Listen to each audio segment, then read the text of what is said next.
সুনামগঞ্জের তাহিরপুর উপজেলায় পর্যটকবাহী একটি হাউসবোটে বিস্ফোরণ থেকে ভয়াবহ অগ্নিকাণ্ড ঘটেছে। নৌকাটি পুড়ে গেলেও 12 পর্যটক অক্ষত আছেন। শুক্রবার রাত 8:30টার দিকে তাহিরপুর উপজেলার শহীদ মুক্তিযোদ্ধা সিরাজ লেকের পাশে এ ঘটনা ঘটে। এলাকাবাসী ও হাউসবোটের লোক জানান, তাহিরপুর উপজেলার পুটিয়া গ্রামের পাশের নদীতে সুলতান নামের হাউসবোটটি নোঙর করা ছিল। দুপুরে টাঙ্গুয়ার হাওর ঘুরে পর্যটকরা টেকেরঘাট খনিজ প্রকল্প সংলগ্ন এই গ্রামে এসেছিলেন রাতে থাকার জন্য। রাতে পর্যটকরা নৌকায় বিশ্রাম নিচ্ছিলেন, ভেতরে খাবারের প্রস্তুতিও চলছিল।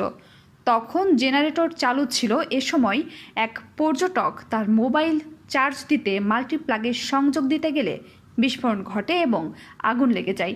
মুহূর্তের মধ্যেই কাঠের তৈরি নৌকাটি দাউ দাউ করে জ্বলতে থাকে। পর্যটকরা দ্রুত বেরিয়ে এসে পাশের একটি নৌকায় আশ্রয় নেন এবং রক্ষা পান বলে জানান হাউসবোটের কর্মীরা।